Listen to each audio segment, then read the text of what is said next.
All right. Welcome. Happy Tuesday, everybody. I love how like 7:30 rolls around and people start hopping on. How are you today, Brandon? Busy. I'm busy. Lots going on. What about yourself? Yeah, I mean it was back to backs until dinner time. Hop right back on. Got prepped for this, so I'm loving it though. Like when I stay busy, it's my jam. I get a ton done, and I can just sit down and focus. When I don't have a lot going on, I kind of get distracted. I don't know if you're the same way. Well, what I'm finding right now, there's just so much juggling right now. I think everyone in the cybersecurity field is feeling it where there's projects going on. You're looking at implementation of different, strategies right now. This is the new year, 2021. So everyone's kicking off. I think we're trying to get into our new norm, right? Because of the pandemic. So people now are starting to move forward with projects, and more people I'm talking to is just like, yeah, we're in the like full, we're going straight compliance, cybersecurity, you name it, right? Yep, absolutely. Well, and especially with the sunburst stuff, like it is on its right. Everybody, it is front and center on everybody's mind. So, Right. all right, looks like Salome is here. Let me change the color on that real quick and get back over. It looked like it was in red, but Salome says hello and a heart. Welcome, Salome. She's over on YouTube. We got a bunch of folks here on LinkedIn. If you are here on LinkedIn, throw a thumbs up or a clap or a heart or a support or whatever these are here at the bottom. Go ahead and do that for me real quick, just so we can see who's here, who's paying attention before we jump into questions. Real quick introductions. We typically do them every week. My name is Joel Bork. I'm your host here at the Cutting Into Cybersecurity Cyber Incision Livestream. My co-host, Brandon Krieger from Uzato. He's here with us today. And today, we're jumping into endpoint security and cloud. You ready, Brandon? Oh, I'm ready. Cool. First and foremost, let's jump into these questions. So let me go ahead and present these real quick. And then we'll say hi to the folks who have jumped in. Salome, I told her I was responding to Salome in chat via Restream chat because it only sends it to Twitch and YouTube. I said, it's pretty cool. Nobody can see the YouTube chat, right? It's all Right. hidden. She's like, that's the point. All right. But here on LinkedIn, we have Christine. Welcome. I hope you're doing well this evening. We also have Seet Tripathi. Welcome, buddy. It's a pleasure to have you again. I know we've been interacting on LinkedIn. So he just took an interview and he got told he was too experienced. Have you had one of those before? Those are You, always fun. you know the funny thing is, I actually have had that. Yeah. I've actually had that myself. Not it was an IT job, Yeah. and I had that. And you kind of ask, and you kind of have to look at like your salary range, the position, the growth potential in the role. And when you start to kind of sit back, you kind of go, yeah, I probably wouldn't have been here longer than 6 months.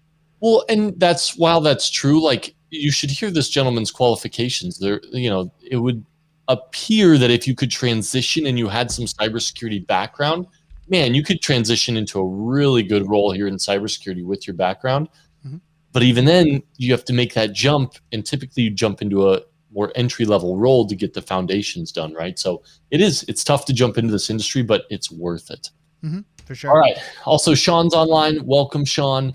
Guys, thank you so much for joining us. We're going to jump right in. You guys ready for question time? Throw comments in here, questions, concerns. We got 10 questions tonight, and we're going to rip through them a little quicker. So, Mhm. answers in the chat as quick as you can. Presenting now. Here we go. All right. Question 71. How does that look? I should probably throw that up on the screen. Much better. How did you get those sidebars away, Brandon? Just curious. You just expand it. It's got expanded a bit. I want to Yeah. get this so it's as big as it can be for them. I got a little more to go. All right, there we There are. you go. Now, here we go. Question 71. In an organization, an information technology security function should A, be a function within the InfoSec function of an organization, report directly to a specialized business unit such as legal, corporate security, or insurance. C, be led by a chief security officer and report to the CEO. Or D, be independent but report to the InfoSys function. Ready, Brandon? Go. I'm ready. So let's see what everyone's going with. So I'm breaking this down. Be a function with the information systems functions of an organization. Probably say no. Report directly to a specialized business unit such as legal, corporate security, or insurance. Definitely not. C, be led by chief security officers and report directly to the CEO. The higher you can report, the better it is. So I'm leaning to C right now. And then D, be independent but report to the information security function. No, that's not correct. So I'm going to go with C. Boom. Well done. Claps all around. That was correct. Sometimes the chief security officer is reporting to the CIO, but this said, what should that function be? So you're correct. All right. Question 72. Let's go ahead and jump right in. I know they're probably just now seeing this. Let me blow this up a bit. I think I can blow this up a bit so the text is a little bigger. Much better. Yeah, I could just zoom in. Yeah, zoomed in a little bit. So sorry about that, guys, if you were having trouble reading it. But let's go ahead and, guys, get your answers. I want the answers in chat here real quick. Let me see if Salome was quick on it today. She got C. She got C? Yeah. Perfect. And she said wash hands. Well done, Salome.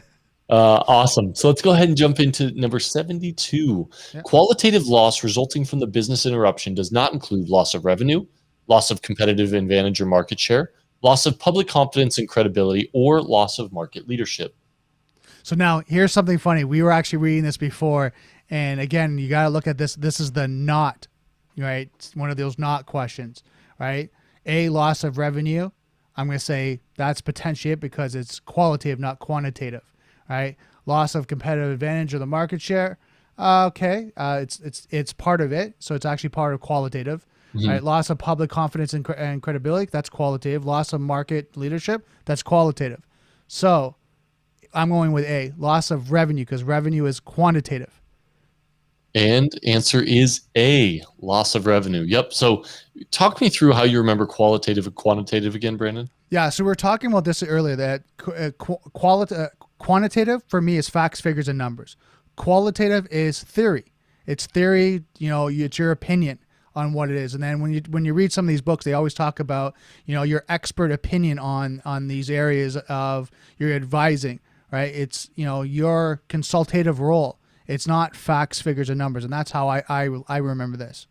Yep. And so the way I remember it is the first letters, right? Quantitative is quantity, and you can measure dollar bills in quantity. And then qualitative, I remember it by qual, and I relate that to quality. Right. So are you going to lose market share, reputation, the quality of your organization? Yep. So Michelle said D, Salome said A, right? And she said, good point. And I like the way Sean says it too. Sean Delay, great point. He says numbers versus feelings. That's a great way to go about it. Right. So Michelle said, yep, I was thinking about it a little differently. So hopefully that helps. I told Brandon before this, look, let's explain it both ways, because my way may stick with somebody versus his way. You're right. Question 73. Here we go. Let's keep rocking and rolling. Which of the following tasks is not usually a part of the business impact analysis? A, calculate the risk for each different business function. B, identify the company's critical business functions. C, calculate how long these functions can survive without specific resources. Or D, develop a mission statement. Okay, so this one should be pretty easy. So I'm going to go through this quick. A, yes, it's part of it. B is part of it. C is part of it. If all you guys have ever done a business impact analysis, or even just that, you're going to calculate the business functions, right? The risk of it. You're going to identify companies' critical business, functions. You're going to calculate how long these functions can survive without these. So all of those are part of the business impact analysis. But to develop a mission statement for your organization and company, definitely it's not. It's D. This is not part of a business impact analysis. Don't be hating on the mission statement, but no, it's not part of what impacts a business, right? Right. It's part of your business, a business plan. Your objective of your business is your mission statement, but it's not a business. If you lose your mission statement, it doesn't take down your business. Right? That's it. Spot on. And Salome said D. She was even ahead of you. She is on it, reading and getting these answers in. So well done, Salome. But yep, 8 steps in the BIA. Select individuals for interview and data gathering, create data gathering techniques, surveys, questionnaires, etc., identify critical business functions, identify resources for the functions, calculate how long they can survive, identify vulnerabilities and threats to the functions, calculate risk, and document findings. Good stuff. So that is business impact analysis. That was covered in what, like episode 2 or 3 maybe? I think so, yeah. All right, question 74. Which of the following is not a common integrity goal? A, prevent unauthorized users from making modifications. B, maintain internal and external consistency. C, prevent authorized users from making improper modifications. Or D, prevent paths that could lead to inappropriate disclosure. Brandon? Okay, so let's see what everyone gets here. Joel and I were actually going through this. It was funny. There's a key word here, or two words that actually make this the difference.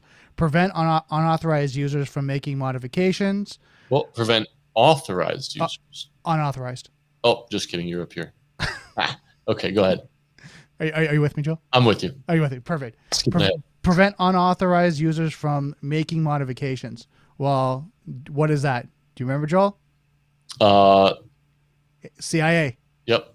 So confidentiality is not that. Integrity is making sure nothing is changed, right? So make modifications. Right. So then the next one is B, maintaining internal and external consistency. Yep. Right. Of course. All right. Prevent unauthorized users from making improper modifications. Of course, that's data integrity. All right. And then prevent the path that could lead to inappropriate disclosure. So inappropriate disclosure deals with C, confidentiality, right? So this is a D. And look at Salom's all over this. Is she? She already got it up. Yep. D, disclosure is not related to integrity. Yep. Absolutely correct answer. D. Well done. Yeah. And I looked at this one. I'm like, what am I looking at? Right. I had to read through it twice. And even then Brandon was like, all right, let's go through this real quick. And he did it. So great job. It's inappropriate disclosure. Disclosure leads to confidentiality because you're releasing information that shouldn't be. It's not the integrity of it. Right. It's still integrity. It's still there. It's still integrity. People can read it. It's what happens is you're disclosing it. That's it. Oh, I got an announcement about the CISSP exam. Let's do one more question, and then I'll tell you guys the announcement because this is a really good one. This is a really good question, and I want to see if anybody here can get this. Question 75. We talked about this, what was this, 3 episodes ago? And it was interesting because we didn't even go as deep as this question does. So we've got some review material because every time I see something like this, I want to circle back around and make sure we get you the right information you're going to need for the exam. So question 75, at what Orange Book evaluation level are design specifications and verification first required?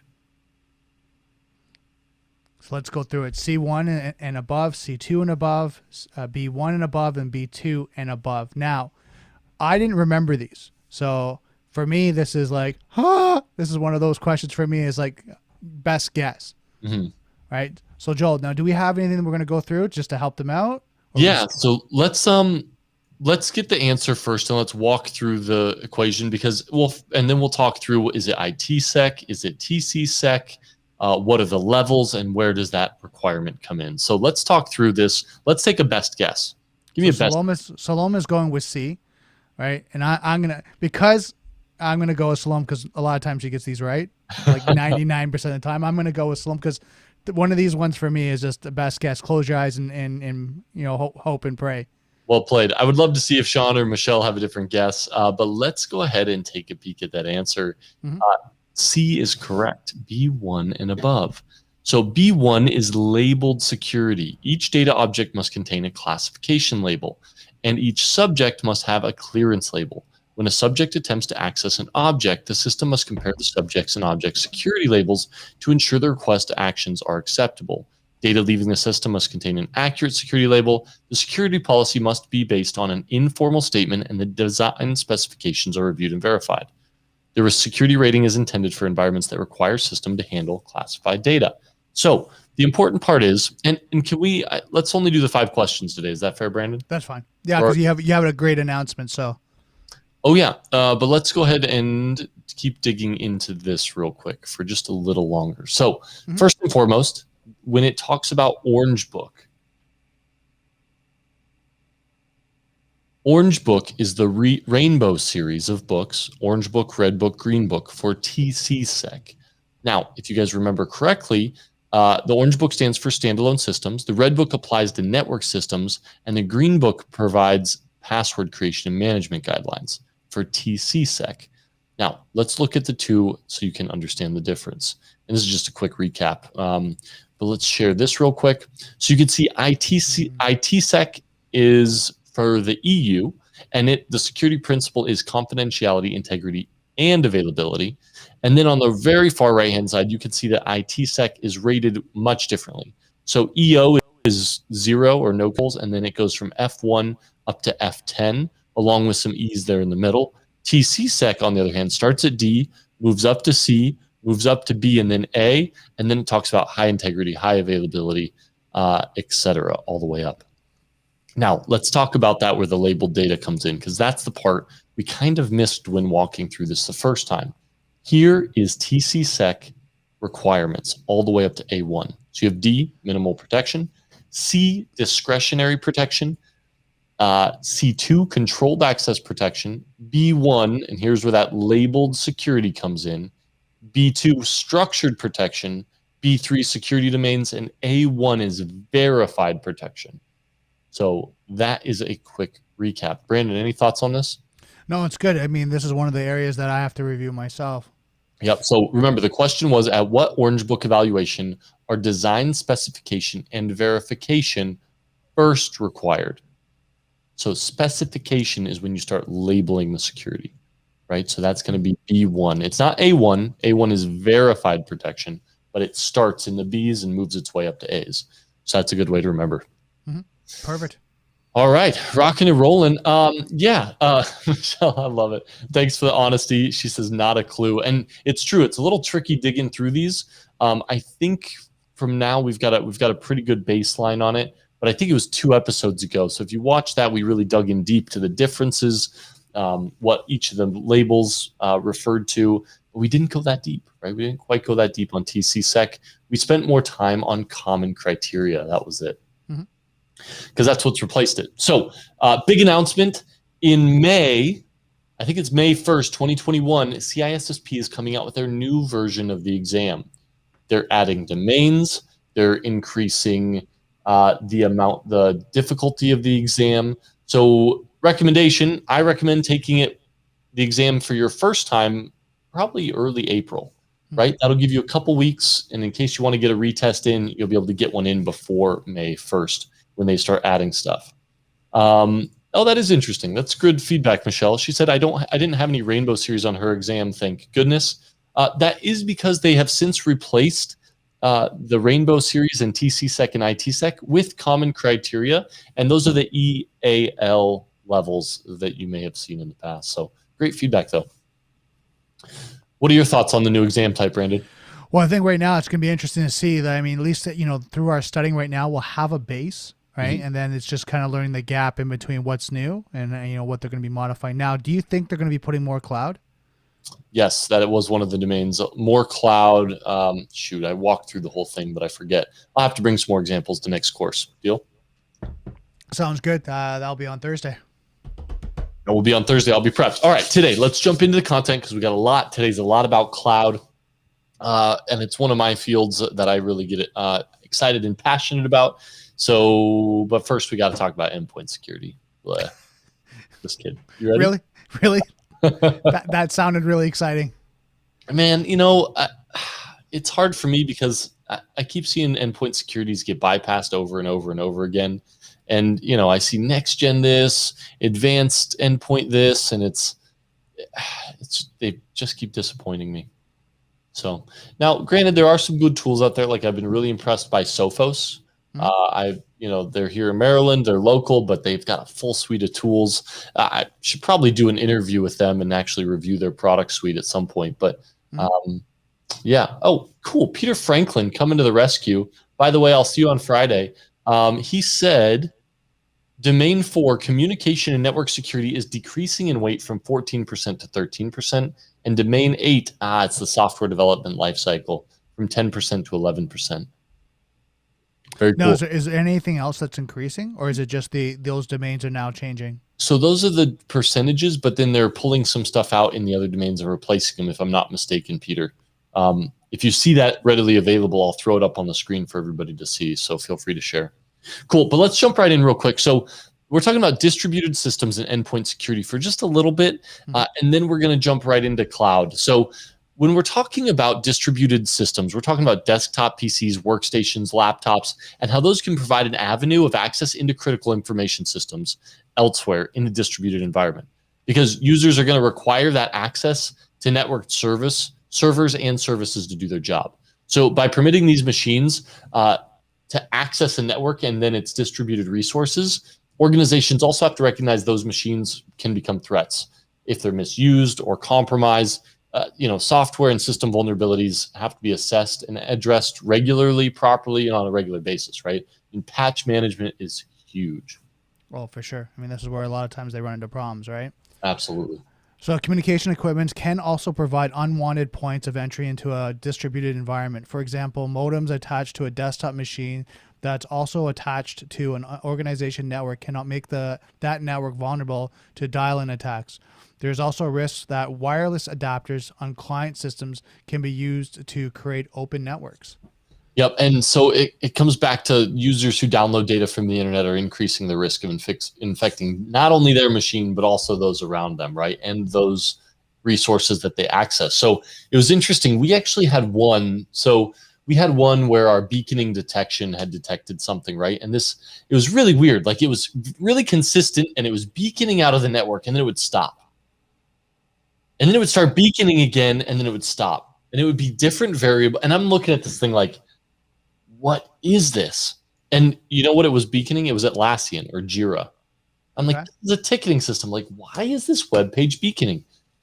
And so after doing a bunch of digging, well, what happened was the user had downloaded a Chrome extension, and when they traversed to that page, it actually embedded something in an Atlassian page. So anytime anybody in their company would go to this page, it would start beaconing out of the network. Okay. So that's a good example of somebody downloaded, drive-by download. They got a malicious Chrome extension that then injected code into their Atlassian page. So really interesting stuff. Yeah, and so sometimes when stuff like that happens, what's kind of the recommendation? Well, a lot of people just reimage the whole device, or you just blow away Chrome and reinstall it, right? A lot of times it's harder to dig through and find out exactly what's wrong and remediate, right? It's a lot quicker just to blow it away. And so in that case, taking proper backups is key. For sure. So yeah. So Joel, one question for you, and because you do pen testing and all that.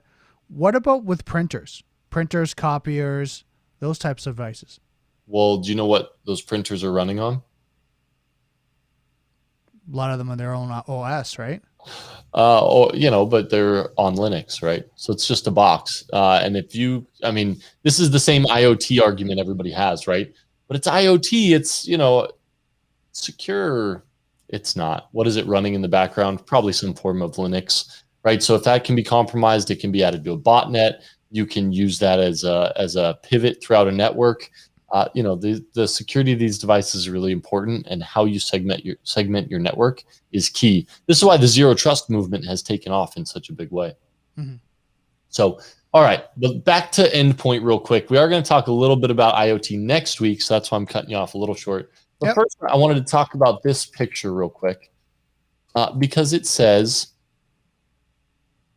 Endpoint Security Simplified, right? So multi-factor authentication, block your websites, inventory management, role-based access, patch your devices, and data encryption. If you get those six things right, Brandon, you can be as zen and yogi as that chick in the middle. Really?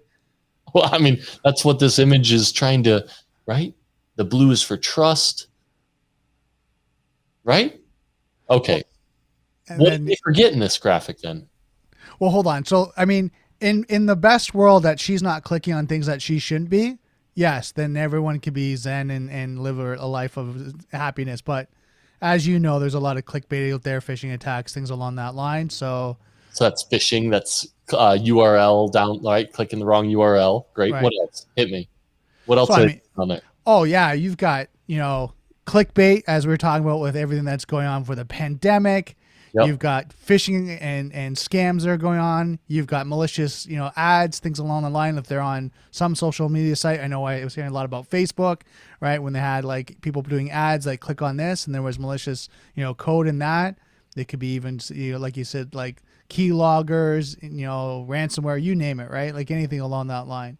So I mean, as you go through this, I mean, yes, this is best practices. But again, when you cybersecurity awareness has to help with the actual person in the middle there in Zen. Right. So I pulled up an image. Of course, I'm probably going to miss some things as well. But I mean, you hit it. Let me see if I can blow this up for you guys. No, maybe.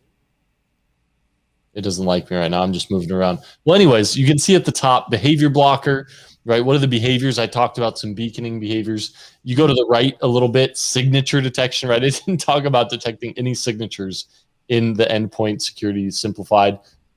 Financial guard or bank guard, PII data loss, right? Credit card leaving in clear text, you submitting your social to the website you're not supposed to, ransomware, exploit protection, and then file cloud URL, cloud type protection. One of the things they don't talk about here is a lot of DNS either, right? So what are the DNS? Are you sandboxing things? Are you able to interrupt tunnels or even decrypt into that, right? We talk about encryption, but we never talk about decrypting it for the security team. So right. I thought that was interesting. But yeah, so that's a few of the things, and I'll kick it back over to you. We're going to touch on a few more things here. Right, and it says you should see that the foregoing potential vulnerabilities in the distribution architectures means that such environments require numerous safeguards to implement appropriate security and ensure that such vulnerabilities are eliminated, mitigated, and remediated. So hold on a second. Nothing's ever eliminated. Let's be honest. Let's all call that right out for all of us.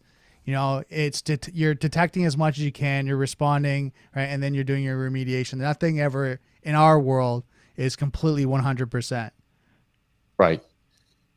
It's not. And especially talking about everything not being 100%, Sean said, make sure that port 9100 is turned off between VLANs and to the internet. Yep, that is a great example. That is a printer port, by the way, but a lot of the times, similar to what we see like S3 buckets being left publicly available, right? People will leave this port open to the internet, and guess what? Just like anything, it can be abused. So great ad, Sean. Another comment, Peter followed up. He says, it looks like they're returning on a focus to software development lifecycle, especially after SolarWinds. I think they're onto something there. And configuration management. I had when it was 10 domains, but refined in 8. Here's a link to the refresh doc I got from the ISC squared portal. Perfect. So that's there. Let's go ahead. That's in the LinkedIn chat. Can we send that over to Salome via let me see. I can't copy it out of here, but if you can copy it from LinkedIn, Brandon, and send it. I can grab it. Cool. All right, let's jump into these real quick, Brandon. Before you go, let's kind of list these off quick, if that's cool. Yeah, let's go. You have to be able to screen email, right? That's one of the things that need to be eliminated, mitigated, or remediated. Download, upload policies. Yep. Systems must be subject to robust access controls, right? RBAC. Right. Restrict user interface mechanisms and database management systems should be installed, and their user required to restrict and manage access to critical information. Yep, perfect. File encryption must be appropriate for files and data stored on client machines. Also, encryption in transit, right? Are you using an email encryption standard or using Virtru so that you can encrypt sensitive files via email? And so you can ensure only their device, even if somebody else has access to their email, can access it, right? What are you using? It's important. Right, and then it's essential to separate and isolate processes that run in user and supervisor modes so that unauthorized and unwanted access to high privilege processes and capabilities is prevented. Yep, and then it says protection domains should be created so that a compromise of a client won't automatically compromise the entire network, right? So now we're talking about micro-segmentation of your network. Are you using zero trust? If not, how have you separated up your VLAN? You have to make sure you have your guests separated from your IoT, separated from your core devices, separated from your security team, separated from accounting, separated from your C-suite, right? I mean, these are things you have to do in today's day and age. For sure. And then disk and other sensitive materials should be clearly labeled as their security classification, organizational sensitivity. And then you got procedural process and system control should be combined to to help protect sensitive materials from unwanted and unauthorized access. Yep. And then you got to be able to back up the files, right? Not just the files on the computers, but the ones on the servers as well. So if you have file shares, and then we're going to talk about cloud here shortly. Yeah. Then, of course, we talked about desktop users need regular security awareness training to maintain proper security awareness. I have security awareness training this year. I don't remember. Did you, Brandon? So far this year, no. I haven't. Yeah, I was thinking last year. Last year I had it, but so far, and oh my God, like you have to be on point. Like there's times I get stuff that I'm just like, really? You really want me to click this? Like, come on. What was the one everybody heard of? Was it PayPal who said, hey, everybody's getting a bonus of blah, blah, blah. And everybody clicked it. And they're like, oh, just kidding. No bonus. But you clicked, suckers. Was that PayPal? Who was that? I think that was. I think it was somebody, but it caused a big hubbub. Like, it was right around the holiday time, too. Like, oh, what a, is this something we should be doing? And the answer is absolutely yes. Fish your own users, understand where you're vulnerable. And most of the time, it's your end user. Right. Desktop computers and their storage media require protection against environmental hazards, right? Temperature, humidity, power loss. You need to be able to monitor when your fans go out in your server room, right? It's important stuff. Right, and then desktop computers should be included in a disaster recovery and business continuity planning because they're potentially as important as, if not more important than, other systems and services within an organization for or in getting their users back to work on other systems. So you don't want your users down. Boom. And then last but not least, coming all the way back to software development lifecycle. Salome, I'm sending this over to you. Brandon, I'm going to throw it in the private chat. If you could post that in the chat on LinkedIn. Yep.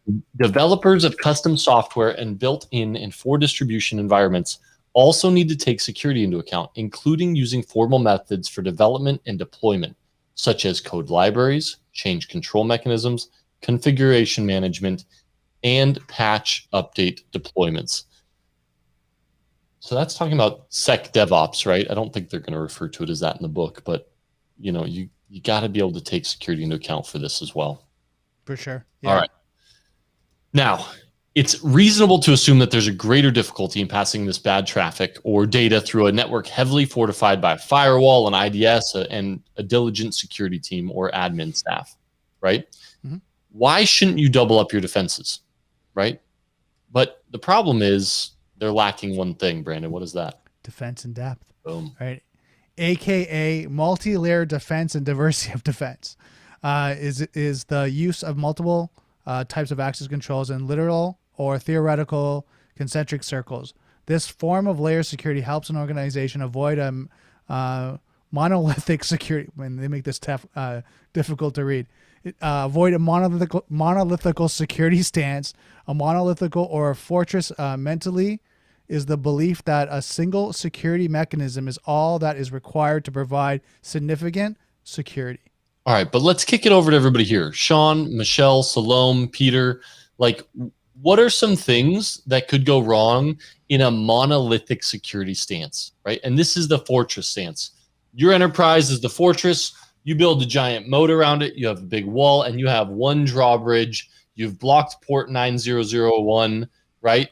You have one drawbridge. You know what's going in. You know what's coming out. But what are some issues with that monolithic security stance?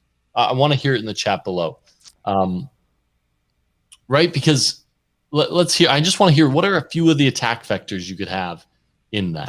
For one, right? And that's a mono, right? One. Right? Monolithic, yeah. So when you think about that, like I used to work physical security. If we had one mechanism of security and that failed. Wow, Sean is on it. You see what he put? Single point of failure. Continue on. We're on the same point, Sean. But that's just saying, if you have one area that fails, power goes out. Now what do you do, right? Right. And I mean, for a physical security thing, with like say the sensors on the doors go off, right? There's no sensors. Now someone can break the door and come in, right? Yeah. Now you should have other things, but if that's your only security measure, they have full access to the kingdom, right? So same thing when we're looking at like security in depth with endpoint security, firewalls, DLP, like you name it, policies and procedures, like all of that makes up your security posture. Not just, oh, I wrote a disaster recovery policy, but that's it, I'm good. Did you have any measures? No. Well, and remember, the monolithic, you're not looking at anomalous behaviors, lateral movement inside the network, insider threat, right? I mean, there's so many things that doesn't impact when you're thinking without defense in depth. So I had a quick picture just kind of showing all of the things that you need to be aware of, right, in your environment. Let me go ahead and throw this up real quick. And it was just a good example. Once again, I don't think it covers everything, but the features you're looking, and then Peter said real quick, he said services on public networks. Mm-hmm. I was trying to throw that up, but I'm not. He said services on public networks, absolutely. Mm-hmm. And then Sean also said, let's hope that your firewall never fails open. Yeah, great point. Great point. So here's some of the things you got to be worried about, right? Cloud security, mobile security, server protection, data protection, risk compliance, desktop protection, network protection, email and web protection. There's just so much. You can't do it without defense in depth. And yeah, your access system should fail open, right? In case power goes out and there's a fire. He said physical, that is. Mm-hmm. So, yeah, absolutely. That's the hard part with the newest, latest, greatest technology, right? Power goes out, internet goes out. Mm-hmm. Fail close? I hope not. I hope not. All right. So now we're into your domain. Finally. Okay. Cloud-based systems and cloud computing. So cloud-based computing is a popular term referring to the concept of computing and processing and storage where it's done elsewhere, right? So it's not in your data center. You don't have a server rack sitting behind you, processing, doing all your analytics. It's done at an Amazon data center, right? And those things are huge. Have you seen one of these in person? Have you driven past one yet, Brandon? Have I drove one? No, I actually drove by an Amazon fulfillment center, but not actually a data center. Well, if you've seen the Amazon fulfillment center, they are literally look like the exact same thing. It's just giant buildings, and they're huge, right? So you've seen one. I'd love to hear if you guys haven't seen one. Just Google it real quick. They're just massive warehouse buildings. Mm-hmm. But that's where the data is being processed. Now, here's probably what you think of when you hear cloud, right? And if somebody's talking to you about cloud or pitching you cloud, oh, come on, pull up for me. There we go. This is the image you're always going to see. I mean, literally always. Let me see if I can share this now. Right? Tell me if you've seen this before, Brandon. Oh, for sure. Yep, exactly. Right. You see a light bulb, and you see people, and a lock, and a magnifying glass, and a globe. Like, cool. But what is all that really? Right? What does that all really look like in the cloud? Well, let me show you. And this is part of it. And while the picture isn't quite as sexy looking, it makes a lot more sense when you actually dig through it. So this is what's actually happening. And let me see if I can blow that up just a hair. Did that work? No, it doesn't want to expand for me. Kind of. Okay. It's always a good time. Well, in the middle, and the text is going to be too small, but in the middle, you see things like calendar for collaboration. You see communication services. But a few other more technical things, a row below it, you see a queue, right? Queuing services are massively important because as things come into the cloud, you have to be able to queue those up in order to process them succinctly, first in, first out. Can you accept a drop in that queue, et cetera? And also the other thing is you don't want duplication in queues, right? You don't want certain things to duplicate twice. So queuing systems are extremely important. Databases, object stores, compute, block storage, and even network services such as load balancing. Oh, and thank you, Salome. She said it's clear. On my screen, it's like itty bitty, so I have a hard time reading it on this screen, but I'm sure you guys have it a little bigger on LinkedIn. And that's really cool, Sean. So Sean actually said he's taken a tour of one of the Microsoft Azure data centers. Really cool. That is really cool. I'd love to hear more, or if you had pictures of, cheesing and selfieing with the server racks, maybe. Probably wasn't allowed. That's probably true. But no, that's really cool. I'm thinking most of their data centers are on the coast, right? Either east or west. I don't know if they've. I've seen the AWS maps, right, of all the data centers they have and regions. I'm gonna have to go take a look at Azure's now.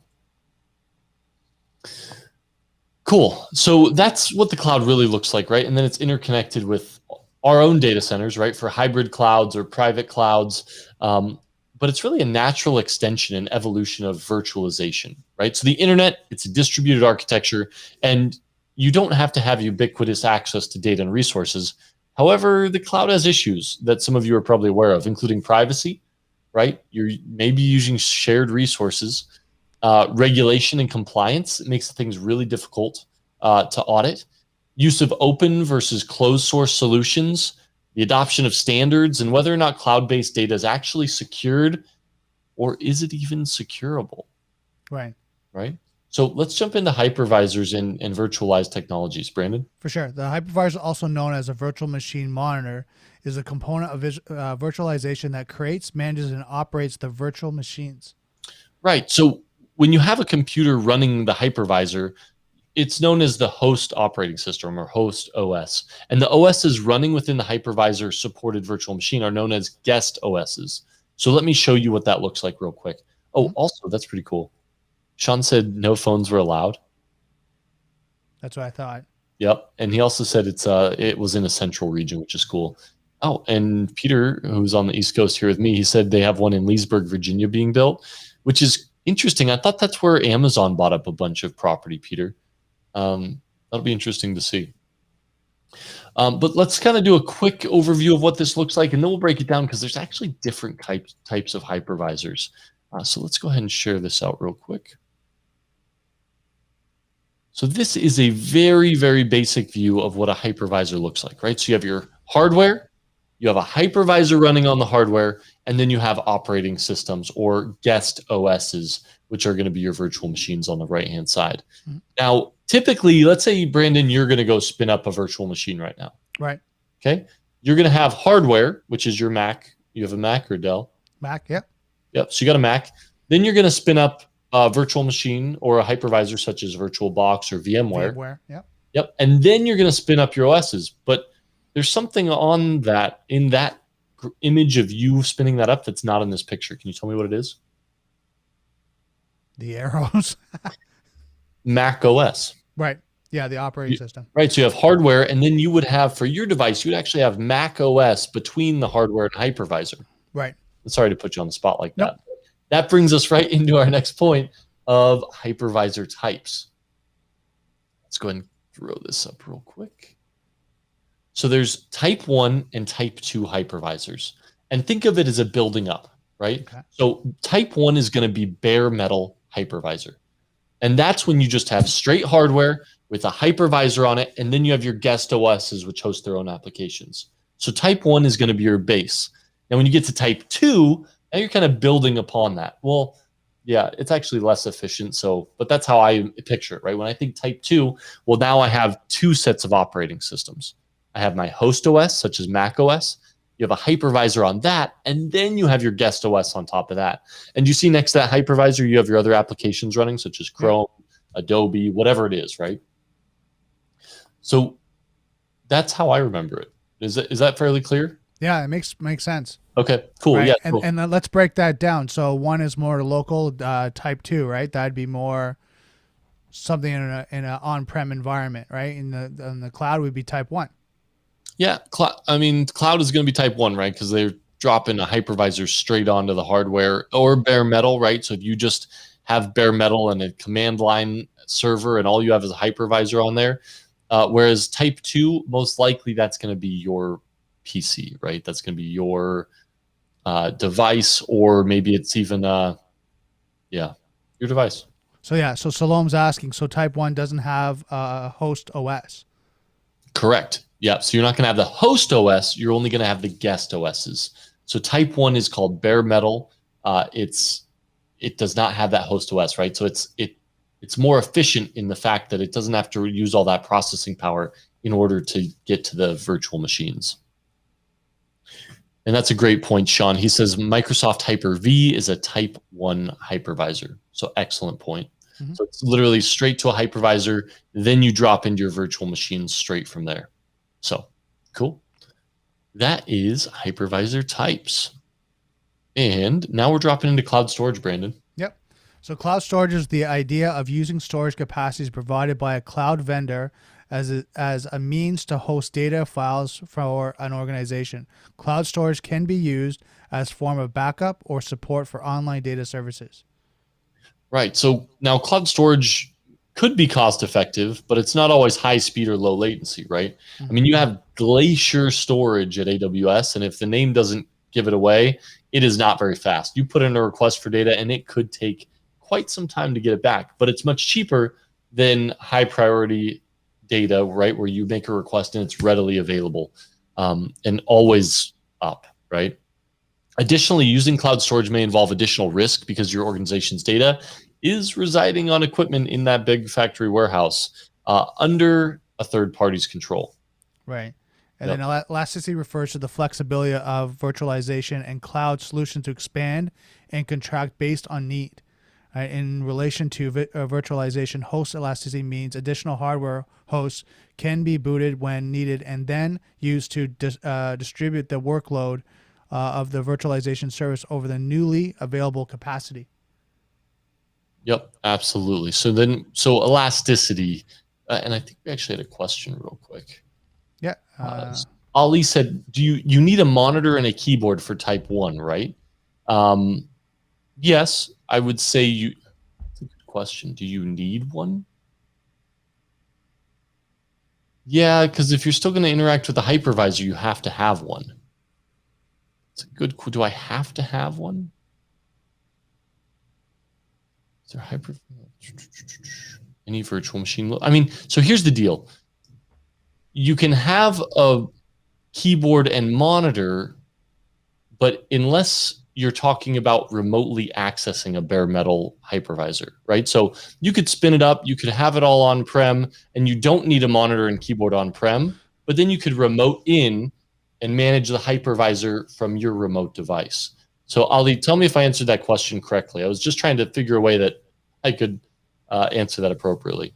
Well, my understanding, correct me if I'm wrong, Joe, most of the time when you're doing administrating of your cloud solution, your SaaS, whatever that may be, you're doing it remote. Yeah.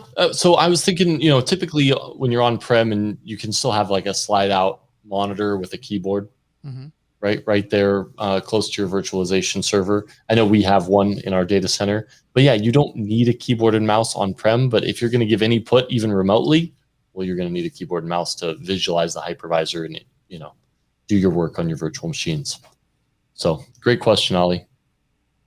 And yep, so Sean said, unless you use remote management tools. Perfect. All right, so now let's talk about elasticity and cloud storage, right? So as your workload becomes smaller, you can pull virtualized services off unneeded hardware so it can be shut down and conserve electricity or reduce heat. But on the flip side, as you need more resources, you need to be able to scale that as well. And that's where elasticity comes in.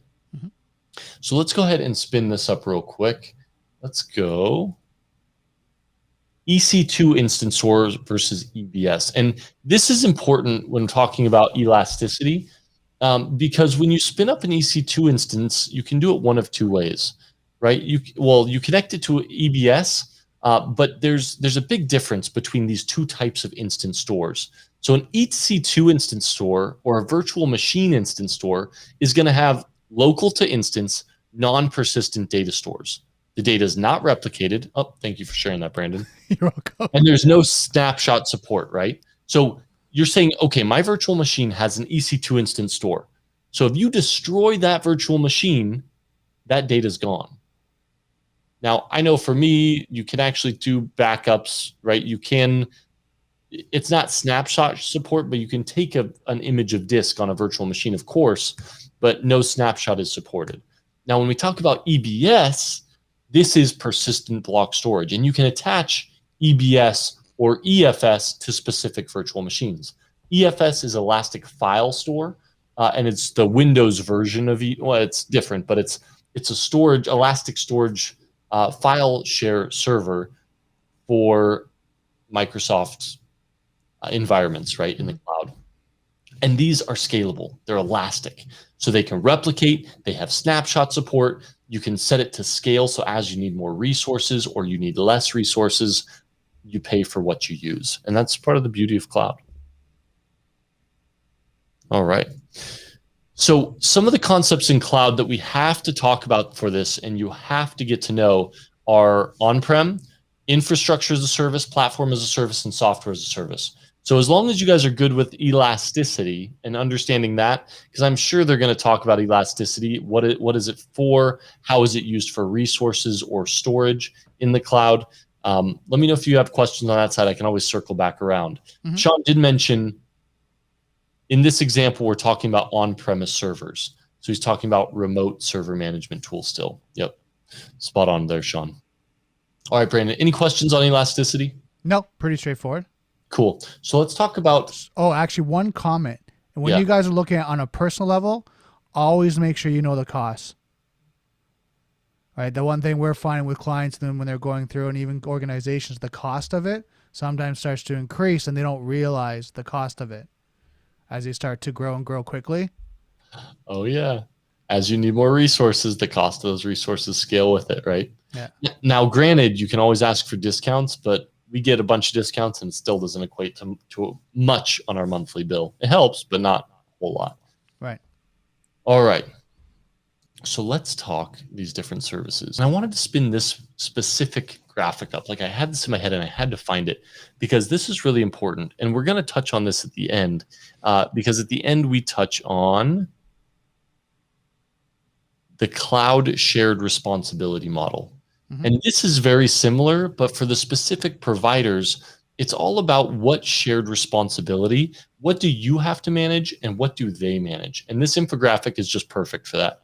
So if it's on-prem, you manage everything, right? You're going to manage your networking, your storage, your servers, your VMs, the OS it's running on, any middleware, runtime data, and app. I mean, you manage it all. It's on-prem, it's yours. When you get to infrastructure as a service, the gray is what other people manage. They're going to manage the networking, the storage, the servers, and the virtualization. But then anything running on the virtualization all the way up through applications, you manage. So that's infrastructure as a service, right? It's just the physical devices and then the capability to virtualize. Now, when we get to platform as a service, that runs all the way up and it's just data and applications that you manage, which means the middleware, the runtime, but all the data and all the applications you're responsible for managing. And this is it. So I'm thinking security, and I always think security tools. I apologize. But so, Brandon, you have any good examples? Let me know of platform as a service. Yep. I think of ServiceNow. Are you familiar with ServiceNow? Yeah, ServiceNow, Salesforce, things like that. Yep. So they're right. So you're responsible for the data and the application. And then when it comes to software as a service, others manage everything.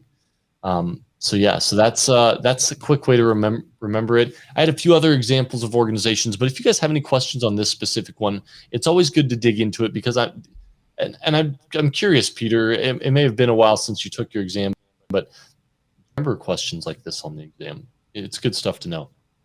Had a few more comments, Brandon. Let's touch on those real quick. Yeah, for sure. Let me throw up this picture of a few examples, and if you want to throw a few of their comments up on the screen. Yeah, give me a second here. What do we got? I think Sean said this earlier. This is an example we were talking about on-premise servers. And then also Sean then commented saying, long-term running resources in cloud are expensive. And then we got Peter commented, availability is your biggest cost when moving to the cloud. If you need it fast, it will raise the cost. Yeah, so I got to add 2 comments to that. So we have this problem all the time, right? Is on our instances, you can jump in and you can spin up your own resources and run queries on the back-end data, right? So for an analyst like myself, when I'm hunting through network metadata, that's extremely valuable, right? If I can get hands-on access to everything, that's where I would be. Unfortunately, sometimes people don't spin down their resources, and you pay for all the time it's up, whether you're using it or not.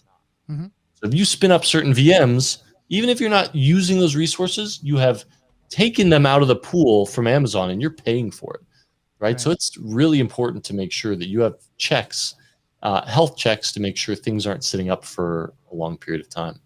And then in regards to availability being your biggest cost, spot on. If you need it fast and you need it all the time, it's really expensive unless you're able to do it for a long time, in which case you can reserve those instances and get a discount.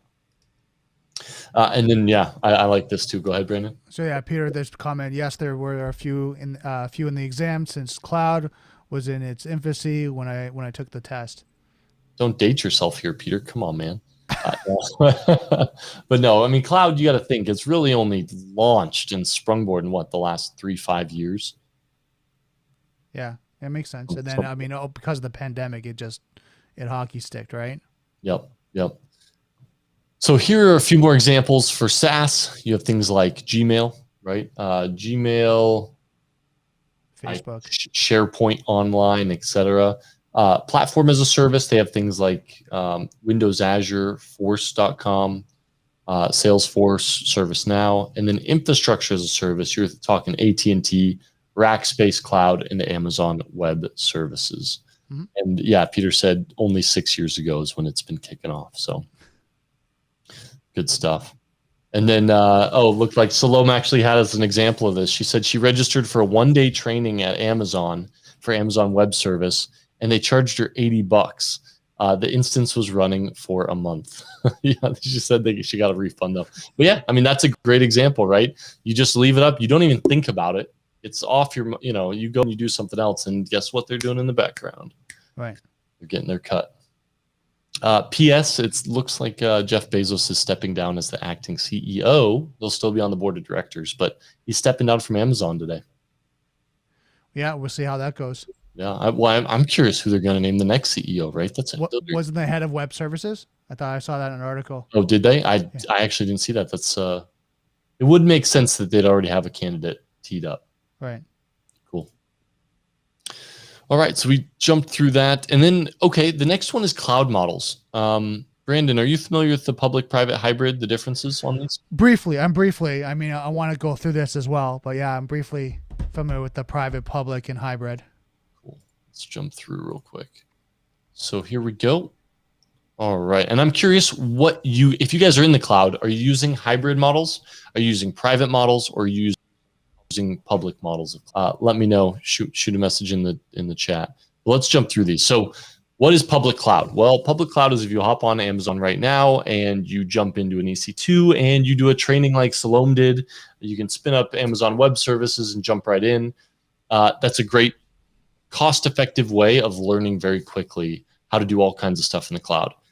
Easy deployment, scalability, continuous uptime, literally zero maintenance is probably the best part. And that's public cloud. When you talk private cloud, now you're talking about literally getting your own hardware in a cloud instance, right? Mm-hmm. I mean, not just dedicated resources, but dedicated server racks just for you. And Amazon actually did a really interesting demo for us. Oh, I'm blanking the name of this, but they'll actually send you a whole server rack that you can run your own applications on. So literally Amazon hardware, they'll send it to you to put it in your own data center. And then from their server rack, you can run your applications. You can create a tunnel to their data center. And now guess what?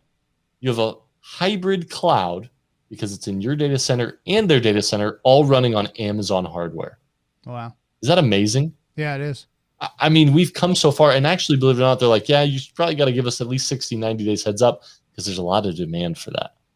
So there's a lot of people moving into hybrid because it's secure and safe. It's cost effective. It's flexible and scalable. And there's an easy transition because you have some on-prem, and then you can still scale out your dev resources, the other resources you need in public or private cloud. So looks like Peter says more hybrid as of late. Mm-hmm. And then also he said Andy Jassy will replace Bezos, and that was Mark Reed making that comment. Yeah. Yep. Oh, Mark Reed, thank you for throwing that in. It's called the Amazon Outpost. So literally, they'll send you a server app. Yeah, great ad. Peter Franklin got a little more details on that. AWS Outpost is fully managed service that offers the same AWS infrastructure, AWS services, APIs, and tools to virtually any data center, co-location space, or on-prem facility for a truly consistent hybrid experience. Unbelievable. You told me they would be doing this in 5 years ago. I would have laughed at you.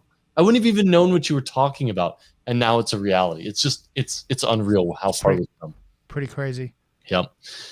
All right, Brandon, where are we at? Keep me honest. So yeah, we just covered public, private, and now you got a community, a hybrid. So you didn't cover community. We mind jumping into that real quick for us? So a community cloud is a cloud environment maintained, used, and paid for by a group of users, organizations for their shared benefit, such as collaboration and data exchange. This may allow for some cost savings compared to accessing private or public cloud independently. Right. So I'm trying to think, and I'm going to be totally frank with you guys. I've never seen an organization co-fund a community cloud. Have you guys? I'd love to hear if you've heard of anybody kind of reserving their own private data center. I'm thinking of like an example would be if I was a group of law offices, right? Or maybe like a group of doctors' offices, right? Developers? For what?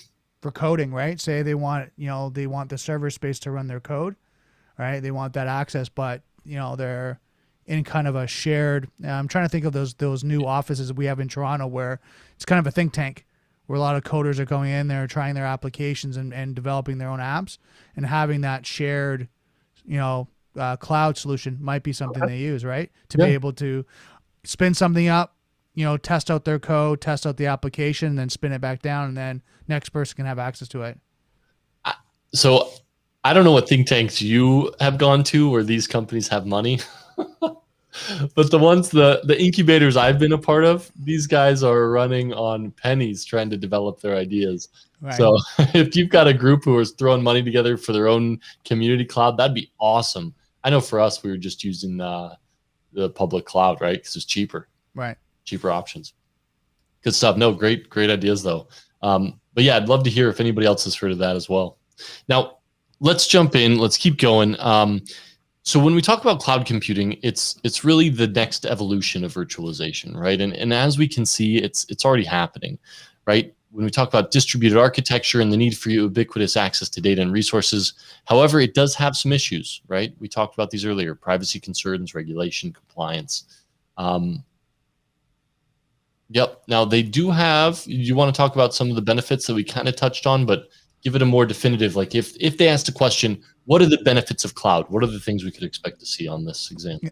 So cloud solutions often have lower upfront costs, right? So when you're looking at setting up and deployment, as all of us know, as you're starting to build up your own environment, it's a lower upfront cost, lower maintenance costs, vendor maintenance, security, and scalability resources. And they usually have high levels of uptime and availability from anywhere over the internet. However, cloud solutions do not offer customer control over the OS or software. So a lot of benefits there for support, cost savings, because I mean everyone that's been in a server room knows if your hard drive fails or rack fails, whatever, the cost of replacing that, the time to do that, where there's failovers and a failover in a cloud solution, so you really don't have to worry about that. Yeah, no, spot on. And their support and community is huge, right? Mm-hmm. Especially if you're talking GCP, Azure, AWS, like you go on the community and chances are somebody's run into a problem you're having. Right. Not just that, like you can get premium support for relatively an affordable cost. And then Peter said IBM SoftLayer Cloud for federal agencies is a community cloud. So that's interesting, right? The federal agencies coming together. AWS has GovCloud, so I think it's a different model. I don't think GovCloud is a community cloud, but similar, right? I mean, it's just the federal agencies in there, along with the applications available to them. Right. Interesting stuff. Now, that brings us back to industry regulation, right? We talk about HIPAA. We talk about PCI DSS. We talk about Sarbanes-Oxley Act of 2002, or the health. Do you remember what that is? HIPAA or no? Yeah. What is HIPAA? What is HIPAA? Hit us. Quick refresh. Health information privacy. And I don't remember the A, but it's basically health card information or patient information, right? Yep. So Health Insurance Portability and Accountability Act. So healthcare information. How do you use it? How is it stored? How is it protected? Mm-hmm. What about PCI DSS? What does that cover? Well, you look at credit card, right? All payment credit card information. Payment card industry data security standards. So then Sarbanes-Oxley Act of 2002. Well, I don't think we've covered it yet, so I've got a picture for you. Just to refresh your memory real quick. Let's go ahead. Now, here's something to know with the cloud. When you're dealing with cloud, and I'm sure you guys have been dealing with this, but it's a reminder for people that are just taking this and just kind of getting in the industry, you also have to look at where the data is stored, right? That's extremely important when you look at these different compliances, because some of them have restrictions on where the data needs to be stored. Does it need to be stored in state, in country, right? And a lot of the challenges where people don't realize that sometimes the data is not stored where they need it for compliance. Yep, you are spot on. Now, it was interesting because we used to have to worry about, it was even just probably a year and a half, 2 years ago, but Elastic Block Store wasn't encrypted on-prem by default at rest. And we're like, wait a second, it's not. So we started doing research, and you have to turn on the feature. And, if since we've discussed encryption, right? The latency increases significantly when you're encrypting, decrypting. So what would be the impact? Well, it turns out they found a way to encrypt it at rest, and they're able to read and write extremely quick, so you can't even notice the impact. Wow. Yeah, it's impressive. So let's go to Sarbanes-Oxley real quick. And this specific act of 2002, lost my picture, was in response to numerous corporate failures in the private sector and a loss of confidence in accountability to corporations. The act was enacted in 2002, as is displayed clearly by the name, but the act includes significant reforms intended to strengthen auditor independence and to improve audit quality. So if they're talking about, audit something or other on the exam and they say HIPAA, PCI, DSS, or Sarbanes-Oxley, they also call it SOX, capital SOX. They're talking about this one. Now, government auditors and financial professionals must get the message from Sarbanes-Oxley Act reforms and seize the opportunity. And couple over here. Yes, Sean said Enron, right? Financial reporting for publicly traded companies. And that's interesting. The B equals banking. That's interesting, Michelle. I actually didn't know that. But yeah, so those are all great examples of, Enron was unethical, right? They faced multiple scandals. I think it was 2001, right? So right before this, where they used their accounting to fake profits. They misuse special purpose entities or SPEs. They cooked the books, right? And that's when this came out. Now I know we're a few minutes over. How are we doing? I think we have a few more things. Can we go for another 2 minutes, guys? 3 minutes? Will you guys stay with us? Give me a thumbs up in LinkedIn if you guys are going to hang out for 2 more minutes. We got a few things to cover, including CASB and what is it? CSEC as a service. So let's run through this real quick. Brandon, do you have anything you wanted to cover real quick? No, I mean, we can go through this pretty quickly. Cool. So let's jump into CASB, or Cloud Access Security Brokers, real quick. That's what I wanted to do. Let me go. So a Cloud Access Security Broker, Brandon, will you read through that real quick for me, and I'll pull up the next set? Yeah, Cloud Access Security Broker, CASB, is a security policy enforcement solution that may be installed on-premise or it may be cloud-based. The goal of a CASB is to enforce and ensure the proper security measures are implemented between a cloud solution and a customer's organization. Yeah, so what does this look like? What is this? Well, it was interesting because my boss actually had his last day last week, and he was the VP of Solutions Architects. But he actually left to go to a CASB organization. So I got to jump into this and be like, well, what does his company do? Well, here's what a CASB does.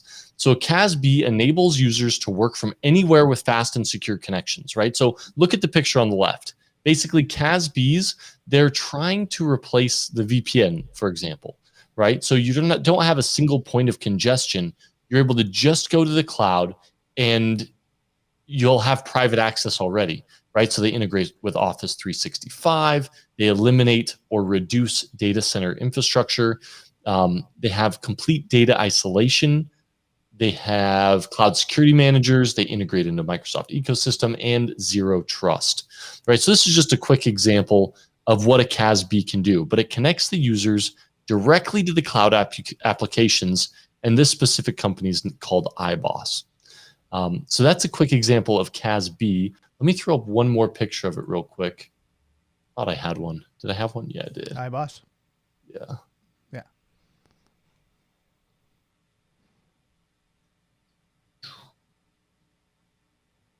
Just kidding. I don't have it. But the cool part was, let me share that screen then. Sorry guys, I gotta hop all the way around this. So here we go. So this was the CASB dashboard that they have. And I know you probably can't see it very well, but it says CASB dashboard. It literally has a report of overall all of the traffic, each of your cloud applications.